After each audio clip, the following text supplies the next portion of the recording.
สวัสดีครับวันนี้ร้าน ITK All จะมารีวิวแล้วก็มาสอนวิธีการใช้งานตัว Tenda อ่ารุ่น AC6 นะฮะมันเป็นตัวนี้มันเป็นทั้งเราเตอร์แล้วก็เป็นรีพีเตอร์ด้วยนะครับแต่วันนี้เราจะสอนในการใช้งานตั้งค่าเป็นรีพีเตอร์นะครับซึ่งผมคิดว่าฟังก์ชันนี้เป็นฟังก์ชันที่น่าสนใจนะครับ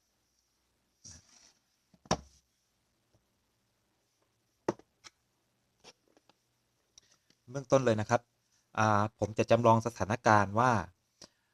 อ่าผมต้องการขยายสัญญาณว่ามันมีสัญญาณ Wi-Fi อยู่นะฮะอาจจะเป็นของข้างบ้านหรือว่าของที่ไหนก็ได้ที่อยู่ไกลๆนะฮะสัญญาณมันอ่อนมากเลยนะฮะอ่อนมากสัญญาณ Wi-Fi ที่ผมจะที่ใช้ทดสอบในครั้งนี้นะฮะก็คือ Wi-Fi ที่ชื่อว่าซอย16นะฮะแล้วผมเนี่ยก็จะใช้ตัว Tenda AC6 ตัวนี้ครับนะฮะตัวนี้ผมว่ามันมี4 เสาเนาะทีนี้ AC6 เนี่ยไปดึงสัญญาณจากซอย16มานะฮะแล้วตัว AC6 ตัวเนี้ยนะฮะผมขอซูมนิดนึงครับนะฮะแล้วตัว AC6 ตัวเนี้ยก็จะปล่อยสัญญาณออกมาให้แรงขึ้นนะฮะโดยสัญญาณที่แรงขึ้นเนี่ยมันจะตั้งชื่อเป็น Tenda XXXX อะไรก็ได้นะฮะแต่ในการทดสอบเนี่ยผมจะเปลี่ยนจากชื่อที่ว่า Tenda XXX เนี่ยให้กลายเป็นอ่าให้กลายเป็น Test แล้วกัน Test Test 1เดี๋ยวผมจะตั้งชื่อเป็นอย่างนี้พอผมตั้งเป็น Test สมมุติว่าพอผมรับสัญญาณจากซอย16มาขยายมาเป็น Test 1แล้วนะฮะผมก็จะเอามือถือเนี่ยมาเกาะใช้งานทดสอบดูนะฮะมาเกาะ Test 1นะฮะ Test 1ผมอาจจะตั้งพาสเวิร์ดไปเป็นอ่า1 2 3 4 5 6 7 8นี่อย่างเงี้ยผมจะตั้งอย่างนี้เอาง่ายๆอย่างนี้นะครับซึ่งกระบวนการเนี้ยมันเป็นกระบวนการที่คือเป็นภาพรวมที่ทำเสร็จแล้วนะฮะแต่ผมจะสอนถึงว่าถ้าเกิดเราได้ตัว AC6 มาใหม่ๆแล้วเนี่ยจากกล่องแล้วเนี่ยเราจะทำยังไงกับมันถึงจะให้มันเป็นอย่างเงี้ยให้มันทำงานได้อย่างนี้นะครับเบื้องต้นเลยวิธีแรกเลยนะครับครั้งแรกเลยผมขอนี่แล้วกันเดี๋ยวกระดาษอีกแผ่นหนึ่งแล้วกันนะ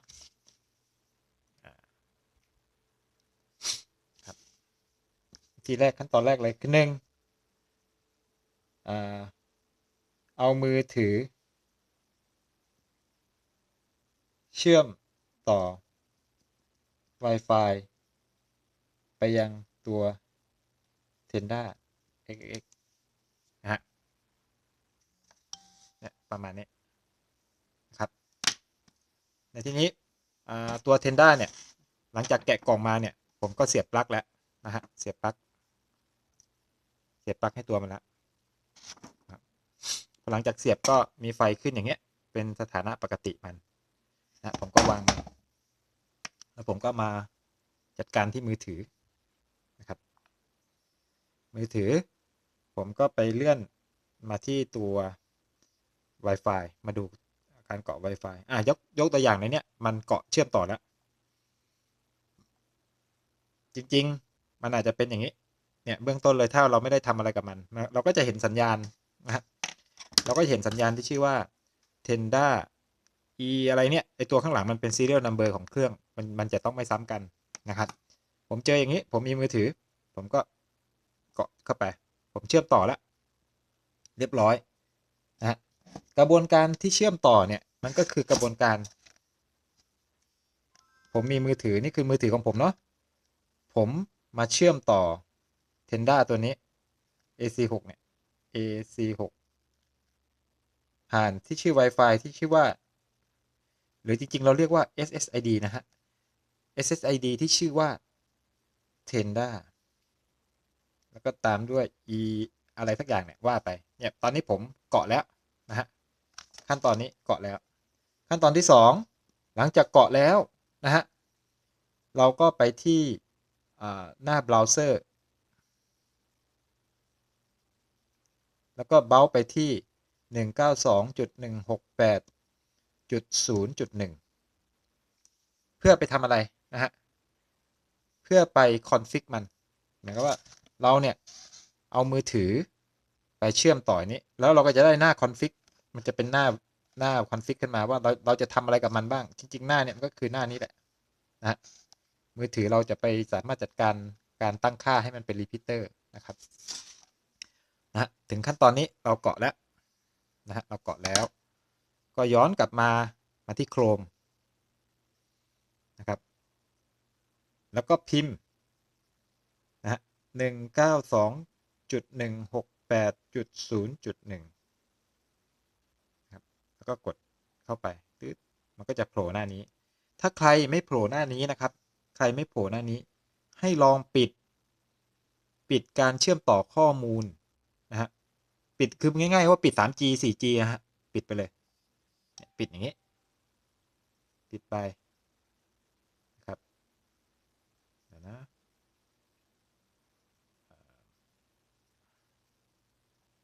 โอเคพอปิดไปแล้วเราก็มาเข้าใหม่เนี่ยพิมพ์ตามนี้นะฮะพิมพ์ตามนี้192.168.0.1นะครับแล้วก็กด go ไปเลยมันก็จะเข้ามาหน้านี้แล้วเราก็กดจริงๆแล้วเนี่ยมันมีคำว่า start เนาะกด start ปุ๊บมันก็จะสแกนหาแล้วมันก็บอกว่าเฮ้ยคุณยังไม่ได้เสียบสายอะไรเลยสายแลนเลยถูกต้องฮะคือเรายังไม่ได้เสียบรูอะไรมันสายแลนนะฮะเราแค่ป้อนไฟให้มันก็เลยฟ้องหานี้เราก็ตอบว่าเอ้ยไม่เราไม่ต้องการเพราะอะไรครับเพราะว่าเราต้องการจะให้ AC6 ตัวเนี้ยมาดูดสัญญาณแล้วปล่อยดูดสัญญาณจาก Wi-Fi อ่อนๆแล้วปล่อยเป็น Wi-Fi แรงๆกระบวนการเนี้ยมันไม่ต้องใช้สายแลนเลยฮะผมก็เลยพอมาถึงหน้านี้ผมก็เลยบอกว่าสคิปไปเลยข้ามไปพอถึงหน้านี้มันจะถามว่าเฮ้ยคุณจะตั้งพาสเวิร์ดของ Wi-Fi ของคุณไหมคุณจะตั้งไหมมันจะถามว่าคุณจะตั้งหรือเปล่าและคุณจะเปลี่ยนชื่อไหมจากจากที่ผมสรุปไว้ตอนแรกผมจะเปลี่ยนชื่อ Wi-Fi ให้เป็น test ขีดหนึ่งนะฮะแล้วมีรหัสเป็น1 2 3 4 5 6นะฮะผมก็จะเปลี่ยนจากชื่อเดิมของมันเนี่ยนะฮะเปลี่ยนให้เป็น test ขีดหนึ่ง password password นะฮะนี่ครับช่องแรกคือช่อง Wi-Fi password ผมก็ตั้งเป็น1 2 3 4 5 6 7 8อ่านี่คือ password Wi-Fi แล้ว password Wi-Fi ทีนี้อีกช่องหนึ่งมันถามว่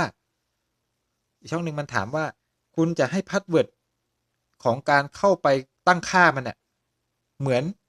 หรือว่าจะตั้งค่าให้เหมือนกันด้วยหรือจะตั้งค่าให้แตกต่างถ้าผมบอกว่าตั้งค่าเหมือนกันเลย1 2 3 4 5 6 7 8เนี่ยผมก็กดคลิกตรงนี้มันก็จะตั้งค่าพาสเวิร์ดในการเข้าไปตั้งค่านะฮะให้เป็น1 2 3 4 5 6 7 8เหมือนกันแต่กรณีนี้ผมไม่แนะนำให้ตั้งให้เหมือนกันเพราะว่าถ้ามันใครเข้าถึงพาสเวิร์ดนี้ได้เขาก็เข้ามาคอนฟิกอะไรได้มั่วๆได้เลยนะกับผมก็เลยตั้งพาสเวิร์ดตัวนี้เป็นพาสเวิร์ด8ตัวแล้วกัน1 2 3 4 5 6 7 8ล่ะแล้วผมก็กด next แล้วก็รอบอกว่ารอนะฮะ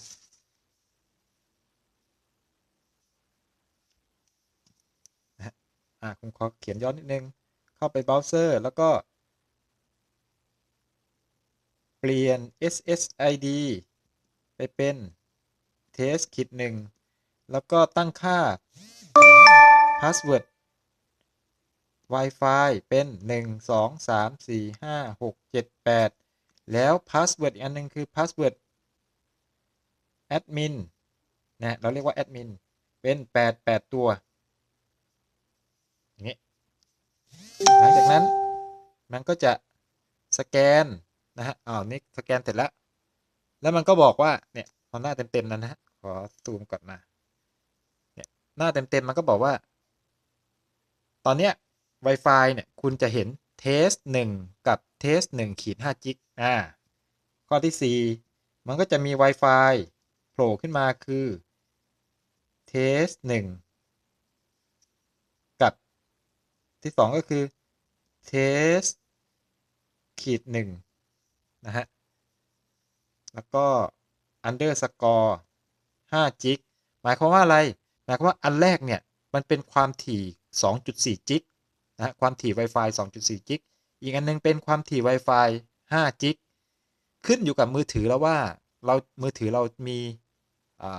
มองเห็น Wi-Fi ได้ถึง5 จิกหรือเปล่านะฮะถ้ารุ่นต่ำๆรุ่นถูกๆมันก็จะทางโรงงานไม่ติดมาให้ถ้ารุ่นกลางค่อนข้างกลางไปจนถึงสูงเนี่ยมันมี5 จิกมาให้นะครับเพราะฉะนั้นไอ้หน้านี้มันก็เลยบอกว่าเอ้ยการคอนฟิกเมื่อกี้เราทำเสร็จแล้ว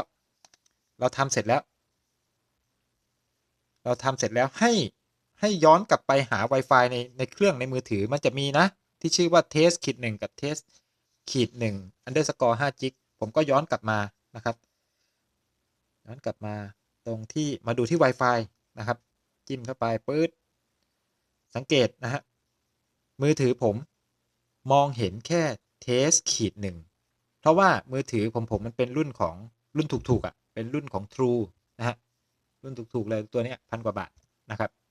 ซื้อมาแถมโปรเนี่ยเขาก็ให้มาแค่ 2.4 จิกผมก็เห็นแค่ 2.4 จิกแค่นั้นเองผมก็คือเห็นว่าเทสหนึ่งนะฮะเริ่มใหม่ทีนี้พอผมเจอเทสหนึ่งแล้วผมเข้าไปกดมันจะถามพาสเวิร์ดแล้วทีนี้พาสเวิร์ดนั่นคือพาสเวิร์ดที่เราตั้งไว้ตอนแรกนะฮะตั้งตัวนี้พาสเวิร์ดตัวนี้ที่เราตั้งไม่ใช่พาสเวิร์ดตัวนี้เนาะเป็นพาสเวิร์ดในการเกาะ Wi-Fi เกาะก่อนนะฮะพาสเวิร์ด Wi-Fi เกาะ Wi-Fi คือ1 2 3 4 5 6 7 8ผมใส่ไปเลยนะครับ1 2 3 4 5 6 7 8เชื่อมต่อนะฮะเชื่อมต่อแสดงรหัสผ่านดูก่อนก็ได้ผมกดตามนี้แล้วก็เชื่อมต่อปึ๊บเรียบร้อยมันรับที่อยู่ IP แล้วมันบอกว่านะมันบอกว่าเชื่อมต่อแล้วแต่ไม่พบอินเทอร์เน็ตนะฮะแน่นอนนะฮะทำไมมันไม่พบอินเทอร์เน็ตผมจะอธิบายให้ฟังมันกระบวนการนี้มันคือมือถือไปเกาะ Wi-Fi AC6 ได้แล้วแต่ AC6 ยังไม่ได้ไปเกาะ Wi-Fi ที่ชื่อว่าซอย16นะมันก็เลยมองเห็นแค่นี้แล้วมันก็ไอตัวมือถือผมมันก็แจ้งว่าไม่พบอินเทอร์เน็ตก็เพราะว่า Wi-Fi เนี้ยซอย16มันจะเป็นตัวออกอินเทอร์เน็ตไงใช่ไหมเป็น 3BB อะไรก็ได้เป็น True ก็ได้เนี่ยมันมองเพราะนั้นตอนนี้มันมองเห็นแค่นี้นะฮะมองเห็นแค่นี้โอเคพอหลังจากที่มันเกาะเรียบร้อยปุ๊บอันนี้ผมแค่มาตรวจสอบนะฮะค่าคอนฟิกมันค่าหมายเลข IP ที่มันแจกให้หมายเลข IP ที่มันแจกให้คือวงศูนย์นะเราเรียกว่าวงศูนย์192.168.0.154นี่คือวงศูนย์นะครับโอเคปุ๊บเกาะเรียบร้อยผมย้อนกลับมาที่โครมใหม่นะฮะแล้วผมก็เข้าจุด0.1เหมือนเดิมนะฮะเข้าเหมือนเดิมเลยปึ๊บเรียบร้อยทีนี้นะฮะมันก็จะถามแล้วเฮ้ยคุณพาสเวิร์ดอะไรนะฮะพาสเวิร์ด please enter login password พาสเวิร์ดอะไรพาสเวิร์ดก็คือพาสเวิร์ดในการเข้าไปคอนฟิกคือตัวนี้ 8.8.8 นะฮะตัวนี้ผมก็เลยใส่เข้าไปนะครับใส่เข้าไปปึ๊บ888 4 ตัว5678เรียบร้อยผมก็กดล็อกอินเข้ามามันก็เข้าสู่หน้าเบื้องต้นและคือหน้าโดยรวมของมันนะฮะทีนี้ฟังก์ชันเยอะแยะเลยสำหรับผู้ใช้มือใหม่ก็ไม่ต้องไปโฟกัสอะไรมากมายครับตรงไอ้พวกนี้เรามาโฟกัสตรงนี้เลยนะฮะ Wi-Fi setting Wi-Fi setting นะฮะย้อนกลับมาปึ๊บซูมแล้วเราไปที่ wireless repeating นี่ตัวนี้ wireless repeating ตัวนี้นะครับจิ้มเข้าไปซูมออกมาหน่อยมันก็จะถามให้เราคลิกว่าคุณจะใช้งานไหมโหมดเนี้ยเราก็คลิกเข้าไปเปิดแล้ว มันจะมีโหมดให้เลือกคือ WISP กับ Client บวก AP กรณีนี้เราจะใช้เป็น Client บวก AP นะฮะ Client บวก AP ทำไมเราต้องใช้อันนี้เพราะว่านะครับมือถือใส่พาสเวิร์ดนะมือถือใส่เกาะ Wi-Fi แล้วใส่พาสเวิร์ดแล้วออกเน็ตได้เลยอันนี้เราเรียกว่าการปล่อย Wi-Fi แบบAccess Point ปกตินะฮะเป็นการเล่น Wi-Fi แบบง่ายๆเลยเบสิกนะฮะแต่กรณีที่บางคนที่เจอนะฮะเช่นใช้ Wi-Fi ของเขาเรียกว่า Hotspot Hotspot คือเกาะ Wi-Fi เป็นเสร็จแล้วเนี่ยเราเกาะได้มันไม่ถามพาสเวิร์ดนะฮะมือถือเราเกาะได้ไม่ถามพาสเวิร์ดแต่เวลาเราจะออกเน็ตเนี่ยมันจะถาม username และ password ถ้าเป็นกรณีนี้เขาเรียกว่าเป็นการล็อกเข้าใช้อินเทอร์เน็ตแบบ Wi-Fi hotspot จะมีใช้ตามพวกหอพักโรงแรมร้านกาแฟนะฮะเช่นอย่างร้านอเมซอนอย่างเงี้ยอเมซอนเขาก็จะมีฮอตสปอตของเขานะฮะเราก็ต้องกรอก username password แล้วก็ต้องใส่อะไรนะใส่หมายเลขบัตรประชาชนอะไรอย่างเงี้ยคือหรืออะไรก็ได้นะครับที่ประมาณว่าอะไรก็ตามที่เกาะ Wi-Fi แล้วไม่ถามพาสเวิร์ดแต่จะถามพาสเวิร์ดก็ต่อเมื่อตอนเราจะออกไปเว็บสนุกเว็บพันทิปหรืออะไรเงี้ยมันจะเลือกขึ้นป๊อปอัพให้ถามเนี่ยอันนี้คือเราเรียกว่าการเข้า Wi-Fi แบบ Hotspot ซึ่งถ้าใครเจอแบบนั้นก็ต้องมาเลือกเป็น WISP นะฮะต้องเลือกแบบนี้แต่ของเรากรณีของเราคือเลือกเป็นกรณีตัวอย่างตัวนี้ฮะก็คือ Client บวก AP นะครับพอผมเลือกเสร็จแล้วปุ๊บมันจะมีช่องมาให้เลือกไอตัวนี้มันจะไปสแกนหารอบๆตัวมันรอบๆตัวเทนด้าตัวนี้ฮะมันจะไปสแกนหารอบๆตัวมันว่าสัญญาณ Wi-Fi เนี่ยมีอะไรบ้างที่ให้เราเลือกว่าจะมาขยายกรณีนี้เนี่ยผมต้องการขยายสัญญาณ Wi-Fi ที่ชื่อว่าซอย16 Wi-Fi นะฮะซอย16 Wi-Fi มันก็คือตัวนี้นะฮะมันสแกนหาแล้วปุ๊บแล้วก็มันเจอว่ามีหนึ่งในนั้นคือซอย16 Wi-Fi นะฮะที่เหลืออาจจะเป็นของข้างบ้านของเพื่อนบ้านอะไรก็แล้วแต่ช่างมันผมโฟกัสไปที่ซอย16 Wi-Fi นะครับเมื่อผมจะขยายไปเกี่ยวหรือว่าไปเกาะตัว Wi-Fi ซอย16แล้วเนี่ยผมก็เกาะปุ๊บจิ้มมาเนี่ยแล้วมันก็ถามนะฮะมันก็ถามอีกว่าเฮ้ยพาสเวิร์ดของซอย16 Wi-Fi ที่คุณจะไปเกาะเนี่ยเขาใส่พาสเวิร์ดอะไรนะฮะแน่นอนไอ้ซอย16 Wi-Fi มันก็ต้องมีพาสเวิร์ดอะไรของมันถูกไหมฮะไม่งั้นชาวบ้านก็เล่นได้นะฮะใครๆก็เล่นได้โดยที่ไม่ต้องใส่พาสเวิร์ดกรณีนี้ผมก็ต้องใส่เหมือนกันนะฮะในตัวอย่างเนี่ยซอย16 Wi-Fi มันเป็นพาสเวิร์ดถ้าผมจำไม่ผิด88ตัวนะผมตั้งซ้ำไปหน่อยมันเป็น88ตัวนะครับผมก็เลยใส่เข้าไป82 3 4 5 6 7 8แล้วผมก็เซฟแล้วมันก็ถามว่าเฮ้ยมันจะรีบูตแล้วนะหลังจากการเซฟนี้นะฮะผมก็บอกว่าโอเคตกลงรีบูตไปปึ๊บกลับมาดูนะครับตัว Tenda เนี่ยรีบูต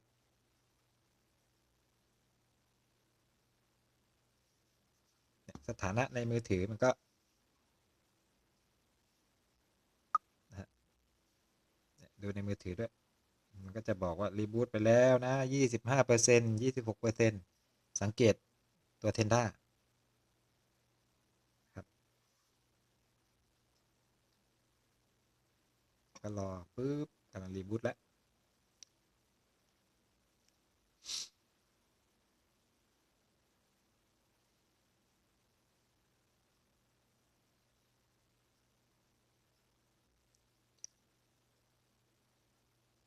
เอาละมันมีไฟ 2.4 กับ 5 จิกโผล่ขึ้นมาแล้ว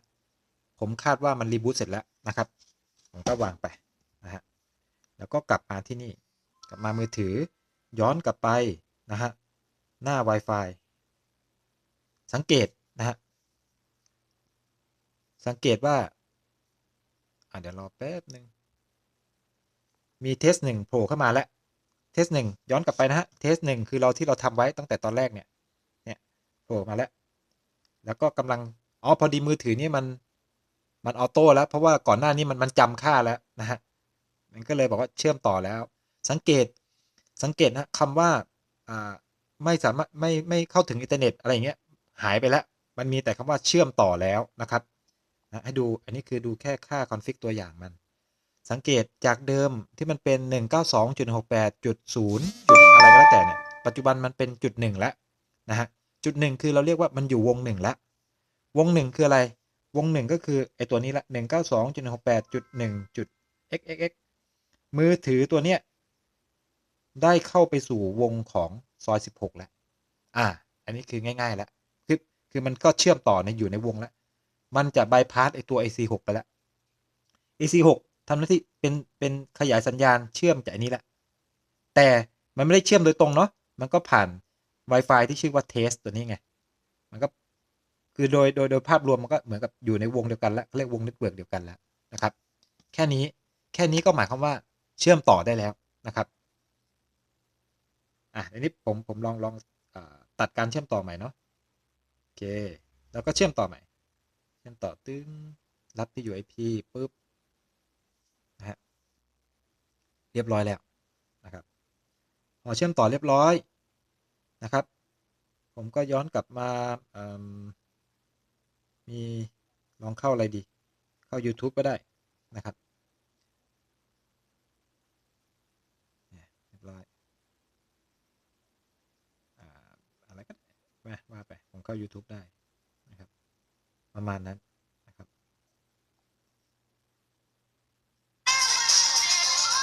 อะไรอย่างนั้นนะครับหรือว่าจะลองเทสสปีดก็ได้แต่มันนี่ไงเทสสปีดเทส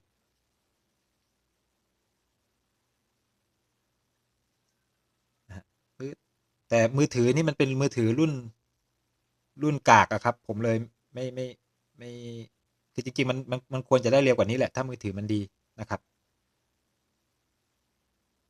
ประมาณนี้อ่า30 เมกคืออันนี้มันได้เร็วไงเพราะว่ามันอยู่ใกล้ไงฮะแต่ถ้าเอาของจริงแล้วเวลาเราใช้งานจริงๆอ่ะมันอยู่ไกลกันแหละความสปีดมันก็จะตกลงบ้างนะครับตกลงมากแต่เน้นว่าคือปัจจุบันสปีดเน็ตผมว่าอืมมันดู YouTube ได้ไม่กระตุกก็ขอให้4 เมกขึ้นไปอะครับเพราะว่าถ้ามากกว่านั้นมันก็เร็วแหละก็ดีแต่มันก็ไม่ค่อยเห็นว่ามันความเร็วมันจะทำให้มือถือเราทำงานเร็วมากขึ้นกว่าเดิมไหมมันก็ไม่ค่อยชัดเจนละนะครับเนี่ยประมาณนี้ครับโอเคนะฮะคลิปนี้ก็จบการสอนการคอนฟิกนะครับตัวตัว Tenda นะฮะ AC6 ให้ทำงานในโหมด Repeater